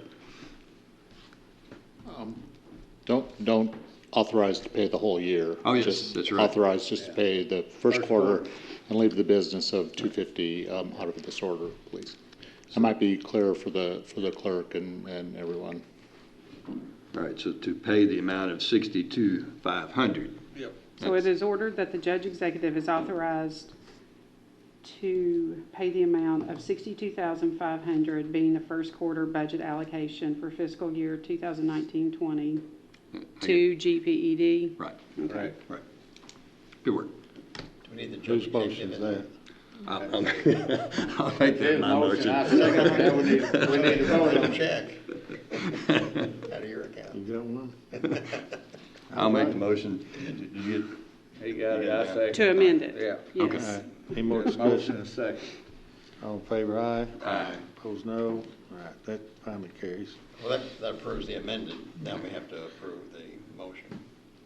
I move now we approve the amended order that allows the payment of the $62,500, but gives us time to work out the contract. I second that. Any discussion? All in favor, aye? Aye. Opposed, no? All right, that carries. All right, now we went from A to T here, Yeah, didn't we? B to D, we missed C. Let's do, well, the next one. Okay. It is ordered that $52,188.12 from the transient room tax escrow fund be transferred to the city of Paducah for bond payment on the Convention Center Series 2017. So moved. Second. Any discussion? All in favor, aye? Aye. Opposed, no? Carries. It is ordered that the court order of June 24th, 2019 regarding a temporary change in the salary structure of Jason Logsdon, Deputy Coroner, is amended to reflect an additional 48 hours worked in June. An additional amount of salary of $395.84 is due to be paid and will be added to a future payroll. So made. Second. Any discussion? All in favor, aye? Aye. Opposed, no? Carries. It is ordered that a bid opening was held at 2 p.m. on July 18, 2019 at the McCracken County Sheriff's Office for the purchase of 3 2019 Dodge Durango Pursuit all-wheel drive vehicles. One bid was received, that bid from Linwood, and was taken under advisement. So made. Second. Discussion? Let's see. Matt, I was thinking you were going to not do does Pursuit mean it's the big engine? No, sir, it's V6. The 3.6? It's a V6. V6. Yeah. Pursuit just means, well, anyway, I'd heard that the big engine wasn't holding up like the little engine. So, all right, any other discussion? All in favor, aye. Aye. Opposed, no. Carries. It is ordered that the bid for the purchase of 3 2019 Dodge Durango Pursuit all-wheel drive vehicles be awarded to Linwood at the Go ahead, I'm sorry. at the bid amount of $28,710, which is lower than the state contract amount of $28,963. So made.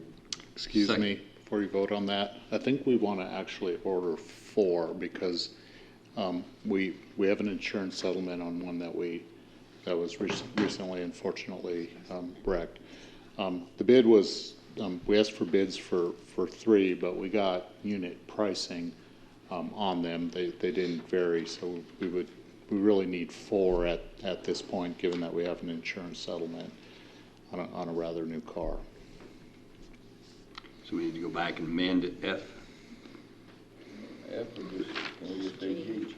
No, just Oh. just G. Just G, And okay. that should say $28,710 each, right? The way this reads, we're getting all 28,710. four of them, 28,000. Right. That would be an each. I do like the comparison to the bid amount and the state contract amount. That's helpful. Thank you. I move we amend to include 28,710 each.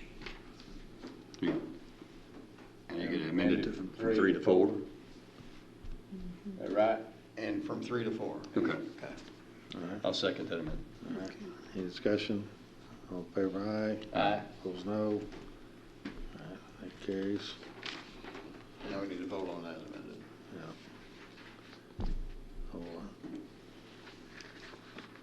So, all in favor of the 4, amendment of 4 and at 28,710 each.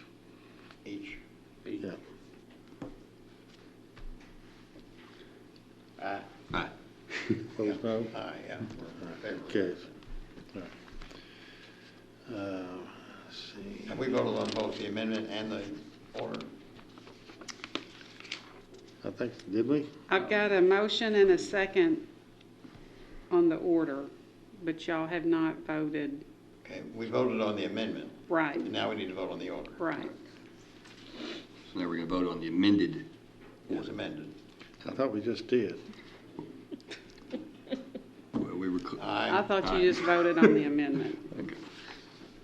Oh, we did 2 votes, didn't we? Yeah, it wasn't clear. Let's just do it again. We vote on the order as amended. All right, let's see how difficult can we make it. So, all in favor, aye. Aye. Whatever, opposed, no. All right, that carries. Now we're done with that. All right, let's see, we've got an ordinance. So am I doing the ordinance next, or am I reading those board appointments that we want off the consent agenda, or does it Oh, matter? that's right. Yeah, we've got H and I, we've got these 2 board appointments that were on the consent agenda is AA and BB. And Mr. Jones, you asked that they be taken off the consent agenda and put on the regular. I did. And so we've got, well, if you'll, Madam Clerk, if you just read the board let's see, appointments? AA, Okay. yes. It is ordered to reappoint Tom Schulte to the Carson Park Board with an effective date of July 31st, 2019, and an expiration date of July 31st, 2022, subject to further orders of the court. Is that So I guess we need a motion and a second to discuss. Yep. So made. I'll second. all right, discussion? Yeah, I guess I ask it to be taken off the consent agenda. Carson Park is a park that I think we're all looking at as ways to use it for more purposes, for more of us. And I would like the opportunity to interview both of these folks in advance of approving them for the board, since we're kind of, I think we're at least eyeballing or eyebrowing or looking at, raising our eyebrows at how we can maybe use Carson Park differently. And I'd just like to know their attitude toward that philosophy before we put them on board. Can I ask a question of Mr. Doolittle? Can you explain to us the authority and power of this board, if you know? I mean, what authority do they have? Do they decide what can be there and can't be there? And do you know? I don't know the answer. Okay. Yeah. Yes, technically, it's titled in the name of in the county, so I think we are the controlling board of the property. But it would be handy to be in a situation where we could cooperate with the Carson. I know that they have a, well, I don't remember, is it this week, do you know, Steve, that they have a board meeting scheduled, and I don't know even how many, is it next week? It's before our next meeting they have. I think it's the 5th. They usually meet the first week of the month. And so they're short too. I don't. Well, do those board members serve until someone else is appointed? I don't think that's clear in this case either. I don't know, I mean, it sounds like we're not sure what they do. And so therefore we're not sure what they're going to do on August 5th and whether they're going to be missing the 2 members. We're sure that what they do is they assist the county and namely the staff with operational issues at the park, including rental policies and event policies and general improvements that take place to the existing plant. And they're used as a citizen sounding board for those critical and important decisions that occur out there. I'm not sure they've been involved in sort of the broader issue of policy with regard to the use of the land, but more of the operational issue. Well, there you want.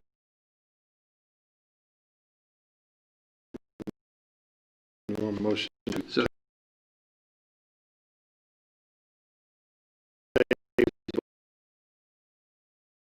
so I move the table. Now I'm going to.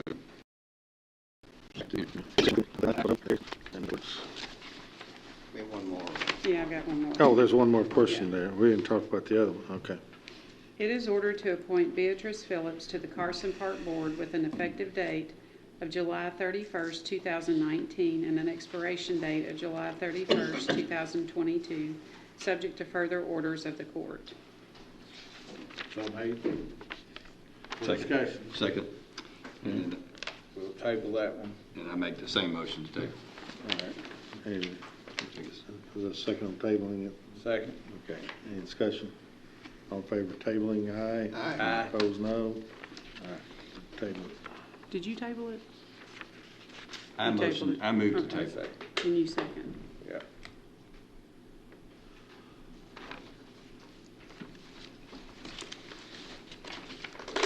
Okay. Now we're at the ordinance. Now we're at the ordinance. Mm-hmm. Okay. It is hereby ordered that pursuant to KRS Chapter 67, the first reading of ordinance number 2019-08 shall be conducted in summary format as follows. McCracken County, Kentucky, McCracken County Fiscal Court, ordinance number 2019-08.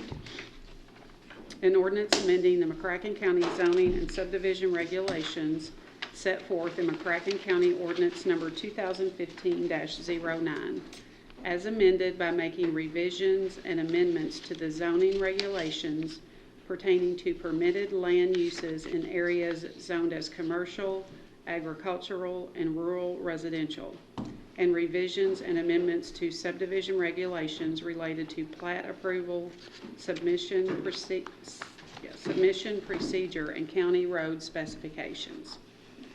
The action effectuated in the present ordinance is authorized and required by Kentucky Revised Statutes, Chapter 100, and operates to amend the McCracken County zoning ordinance regulations by designating the following as permitted uses in the following zoned areas: automotive services and crematory services in agricultural districts, crematory services in rural residential districts, and banking and financial services in commercial districts. Further, the ordinance amends the McCracken County subdivision regulations as follows. Procedural changes are made to the plat approval submission process, and updates were made to the process for acquisition of information related to McCracken County road specifications. It is hereby certified by the McCracken County Fiscal Court that the present summary represents an accurate official statement of the main points of and contents of ordinance number 2019-08. Ordinance number 2019-08 shall be available for public inspection in its whole and complete form in the McCracken County Judge Executive's office during ordinary business hours. Motion on that? So made. Second. I'll second. Any discussion? Well, what's this do? I know what it says, but what does it really do? Did this come as a recommendation from the Planning and Zoning Board? Yes. Okay. Yeah. Well, the first part on changes to permitted uses, you hate to be reactionary, but that's kind of what we've got going on here. Automotive services is not. That's something that's frequently gets requested out in the ag zones. You've got a lot of gentlemen working out there that they work on tractors, they work on farm vehicles, things like that. That's technically not permitted. This way, we've got a lot of it. If you drive around the county, you'll find it. This gives them the freedom to actually do that as a permitted use out in those areas. I see the advantage of allowing a guy to set up a shop to do tractor repair out there in an agricultural zone as opposed to having somebody have to tow a tractor into town, into a commercial district to get it worked on. So that's where that came from. The crematory services, where that came about is Wilbert Vault. After the tornado came through, their building was half destroyed. They wanted to rebuild. And they could have rebuilt right where they were, but they wanted to move up on the corner. That was actually going to require a zone change the way the ordinance is currently written. But from when the ordinance was originally written to the way crematory services are handled now, a lot of new information has come out. A lot of techniques have changed. Everybody gets this image of smoke coming out of the building, smell. None of these things are true. So Mr. Doolittle and I actually asked the question, why wouldn't you permit this?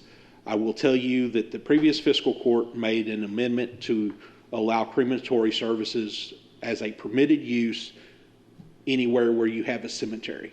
In the county, we have several cemeteries in urbanizing residential zones. That's our highest density zone. And an operator can go in and build a crematory in those cemeteries and have that done in our highest density areas. That's a permitted use there. So we said, if you can do that, why couldn't you do it out into a rural area? So that's what brought that about. Like I said, you hate to be reactionary, but that's what happened here. In the commercial zones, we've got adding banking and financial services. Nowhere outside the city limits of Paducah is banking or financial activity allowed currently. Yeah, we need to change that right now. Yeah, that's everything had been grandfathered in. There's actually one out towards the Ballard County line that was approved as a similar use that got in. That's the only new one that's come in. But that banking is needed. So that's where that came from. We all were kind of shocked when we realized that wasn't there. Number 16 here on page 3 is talking about multifamily dwellings and that. That's going to limit the ability to put new large subdivisions into industrial zones. Industrial zones are very limited, and typically if you've got somebody coming in, they're needing large tracts of land, and more often than not, it tends to be farmland out there in these areas. Industrial, we've got heavy, medium, and light, right? Well, we've got two. We've got heavy industry and light industry. Okay. Light industry, sound, noise, odor is confined onto the property. Heavy industry, That's not in this ordinance, though, is it? In what we're doing tonight? I don't think that's in this one. Yes. Which is that? It's not mentioned in the summary anyway. Well, it's on with Section 45 commercial. It limits the single-family dwellings in the commercial zone. You can have apartment buildings that the effect of it is through the stacked zoning process that McCracken County has, is that it would limit the ability to do subdivisions out in the industrial zones. So it's limited in the commercial, but it's when you look at the ordinance as a whole, the ordinance for light industry and heavy industry says any permitted use in the commercial zone. So is that the change in the procedural matter? Because that's not mentioned in this summary, what you just talked about. I mean, is it? Yeah, if you look on page 3, that's listed as items. We don't have all that, we just have the summary. Okay. I'm sorry, we do have it, I'm sorry. Okay. Yeah, so if they're on item 16. Okay. I got you. So this way you can still do apartment buildings, townhouses, heavier density items in commercial zones, but the major effect is when you get out into the industrial zones, no more large subdivisions where if you've got a developer coming in, they've got to try to buy up potentially 100, 200 tracts of land. This would be either light industry or heavy industry. Yes. Yeah. And most likely in those zones, you're not going to see the high density residential apartment buildings, townhouses, things like that. But you could see that in commercial. And most of the time in commercial zones, when we do see residential go in, you are seeing apartment buildings or townhomes, things like that. So do we have we had that scenario where anyone wanted to put in residential in a light? When you're not saying adjacent to light industry, you're talking in the light industry, right? The airport, new subdivision going in out there, just west of the north end of the runway. Part of that's zoned light industry. Actually, that part was zoned commercial, but a brand new subdivision going in there, and there's going to be houses. They literally are going to look out their front windows onto the northern end of the runway.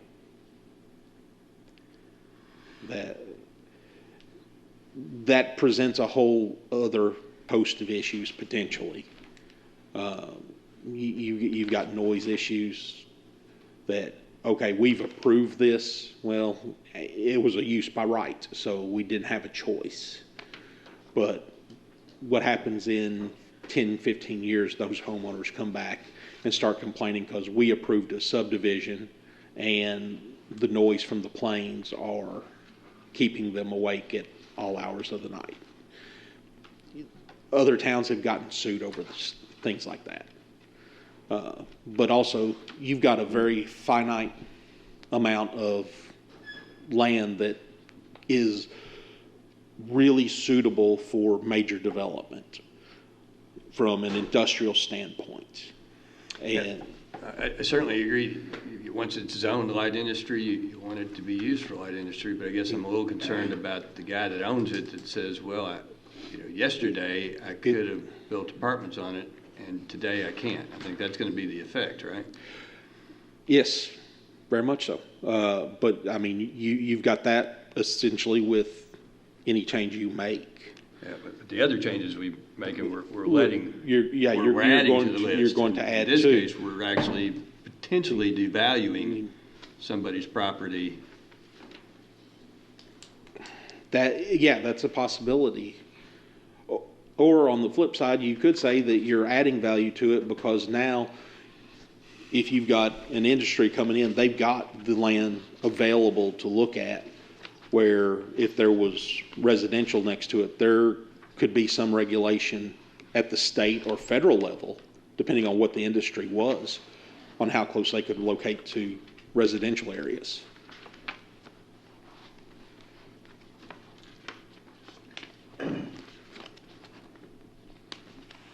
I guess in my mind, I want to see us get behind the planning and zoning board. So I think it needs to be done. Do you know of any active things out there that we could be affecting with this? No. Okay. No, since we've started looking at this change, no one has approached me with any possible development saying that this is what we're looking at doing, this is where we're looking at doing it. Doesn't always mean that they come to me in a timely manner. I mean, one of their first steps should be to come to me and say, this is what we're thinking about. Sometimes they don't come to me until they're ready to file an application. So there could be something out there that I don't know about, but no one's approached me. Any more discussion? So this requires 2 readings? Yes. Obviously, every ordinance says, so I guess we'll have opportunity to, hopefully, if we were to pass this, we would hear back from the public who are not in favor of it in between the first and second. Well, you're not aware of anybody who would. No, and before this come through, I alerted all of the engineering firms and told them to let all of their the local developers know. I mean, we can't get all the out-of-town developers because you never know who those are going to be. We know who the local developers are. And they were all told, this is what we're looking at. And several people raised the same issues that you did, but when it came time at the meeting, they either didn't stand up and say anything or didn't show up at all. And I'd been warning them for at least a good month ahead of time that if you've got an issue, you need to speak up. Well, so the planning board voted to approve this? Yes, any changes under KRS 100, any changes to the zoning ordinance, it's supposed to start with the planning commission. They will approve something and then they would pass it on to the fiscal court with their recommendation to approve. Was it unanimous? Yes. Yeah. Now the subdivision regulation portion of it, that does not have to go through the planning commission. That can just go through the fiscal court. The planning commission in that case is simply recommending that you all take it, but they don't have to take anything up with the subdivision regulations. Can I change gears just a little bit and ask about the automotive services? Yeah. Would this permit a salvage yard? No. And how do we know that? Because the salvage yard, under its classification in our zoning ordinance, is required in an industrial zone. I guess. I think it's allowed in the light industrial zone. I'd have to have the ordinance in front of me, but salvage yards are required to be an industrial zone. I guess I'm concerned about how many cars can you be working on at one time before it becomes a salvage yard? We have addressed that issue previously in other zones. Danny Walker, our code enforcement officer, he deals with those. A lot of times it's not completely subjective, but I know he's told me when he goes out there, one of the things he checks are all the cars properly licensed. sometimes you'll have a car that has a recently expired license that he waiting to put an engine in. We've had that come up before. But as long as the cars are all current on their licensing, then it's not been deemed a salvage yard. But Danny does keep up on that, and if there's ever a question or it gets to be excessive, trust us, we will receive a call. Okay. All right. I yield. I'm wearing them out. When we publish this notice on the first reading, is this summary what's published in the paper? Or do you do the whole, is there a? That part I don't know. I don't have a role in that. I think that's correct, Bill. It looks like. I guess I'm concerned the summary doesn't include the subdivision element that you talked about where it changes the residential subdivision. It's not in the summary. So if we publish this, that portion of it that you referred to on page 3 or 2, whatever it was, is not in the summary. Okay. I mean, it may not be an issue, I don't know. Well, it's a zoning regulation pertaining to permitted land uses in areas zoned as commercial, agricultural, and rural residential, isn't it? Yeah. What, you got some concern about those words not being in there? No, I'm fine, but I mean, I just was concerned that that part that you explained is not, I don't see that in the summary. It talks about, the summary talks about the crematory services, the banking and things like that, but it didn't talk about the subdivisions.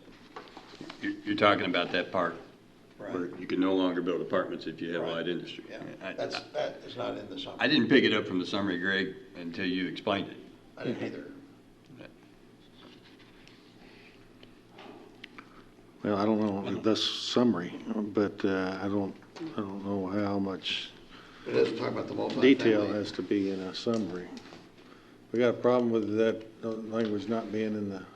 Greg didn't draft the summary, I drafted the summary, and I drafted it what I thought was necessary to apprise the public as to the main points of the statute or of the ordinance, so that they could in turn then look at the ordinance to clarify the specific points of the ordinance. So in my mind, it was not only, it was substantial compliance and not direct compliance with chapter 67.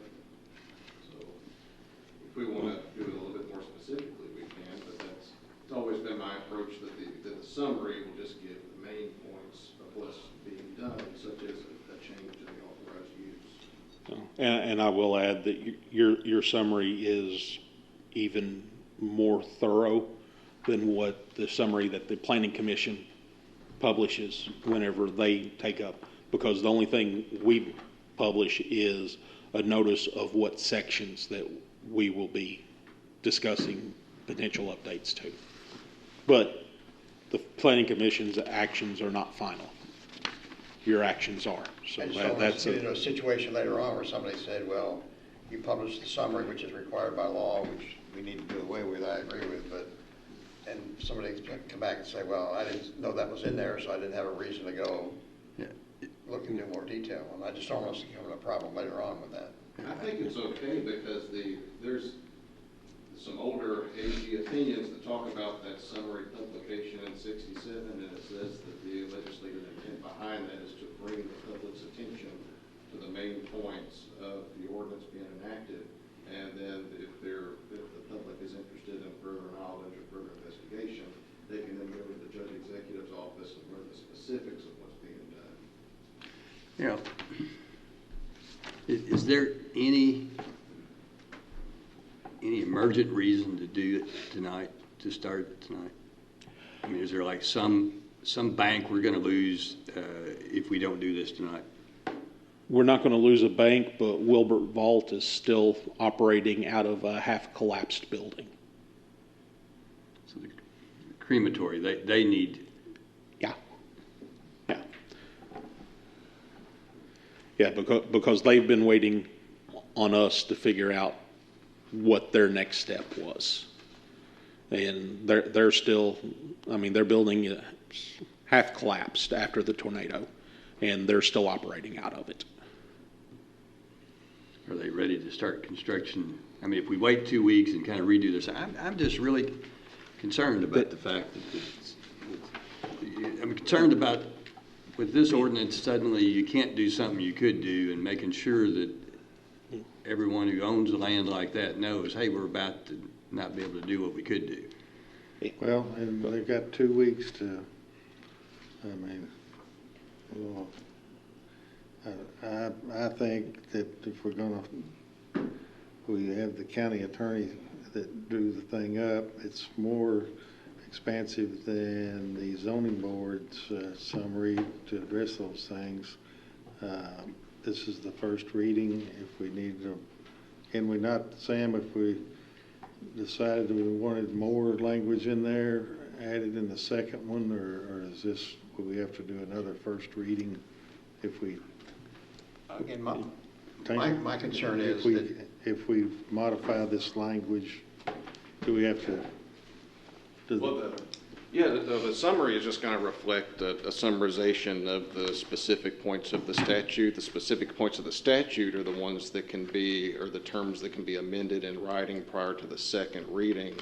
If we want to add additional details as to the generalities of the ordinance, then we can definitely do that. But they're going to be referring to the same specifics contained in the ordinance. And I would think anybody, I don't know. I just want whatever we put in the paper to reflect that if you own light industry, you'll no longer be able to build an apartment complex on it. And if that's in the summary, then you're right. They'll have an opportunity to say, hey, wait a minute, I'm going to run up there and talk to them about that. Not in the summary. Potentially the most controversial part of this is not included in the summary. So can we amend the summary right now? Yeah. Yeah, we'll publish it again and we'll just add some additional language in there. I'll even bold it. Problem solved. Yeah. Hell, I'll underline it. That'd be good. I'll get with you tomorrow. We'll figure it out. I guess what I'm saying, do we vote to amend the summary, or do you just simply do say, it. Eddie, I'm going to do that, I'll take care of that for you? Yeah, I'll do it. Yeah. And I will tell you that by adding permitted uses, we're actually bucking the trend nationally under zoning ordinances. Most of them they only get more restrictive. It's very rare anybody ever adds any permitted uses. Well, I think that's smart. I mean, the more businesses we recruit to the county, the higher our tax base is. So. We need to delay this 2 weeks just to make sure we get that in the summary. So is that what you want? There's a They were motion. amending it. I don't know. Well, what I got When does it go in the paper, Sam? It's been in once, and Okay. then I think the process is that it'll again be advertised at least 7 days prior to, but not more than 21 days prior. Oh, I see. So, And this would have the corrected amendment the next time it goes in. I'm okay with that. I mean, they read it. That's, Well, the newspaper needs more money. We can run it 3 times instead of twice. I don't want to do that. I want to get it amended and run it right. What do you think, Bill? I think we ought to amend it before we do the first publication. Okay. Again, as Commissioner Jones points out, that's the one we might get the most feedback on, but it's not in the summary. And somebody might not know to come in and ask, are you, if it's not in there. Bring it back in 2 weeks then. I think that's the safest thing to do. I hate to delay it, but I don't know.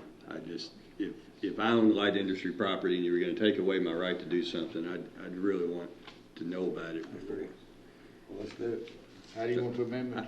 You want to table it? I move that we table this until our August 5th meeting. I second. Any more discussion? All in favor, aye? Aye. Opposed? I'm opposed. It passes. Carries. You are? Yes. Okay. All right, I'm back here looking at, Matt, did we get Johnson on here is that for executive? I didn't realize we're doing an executive session, but, okay, so that's the executive session. Do we have any resolutions we need to do? I don't know of any. And we have one item apparently for executive session then. Is there a motion to go into executive session? So made. Purpose is personnel. Yeah. Who seconded? So the motion would be, let's see, where's the issues which might lead to the appointment, dismissal, appointment, dismissal or disciplining of an employee is permitted by KRS 61810-1F. All in favor, aye. Aye. Opposed, no. All right, we go into executive session. Let's see, and so we, there's a possibility when we come back out of executive session, there'll be a personnel matter, a change in personnel in the sheriff's department. That's about the extent of it. So we will, I think, take some action when we come back and decide if you want to stay or So not. I have to stay. Oh. Yep. This is the Bachelorette, y'all. You got a recording, don't you? Listen, keep texting. Thanks, Brett. Okay. No, I am recording it, so it's all right.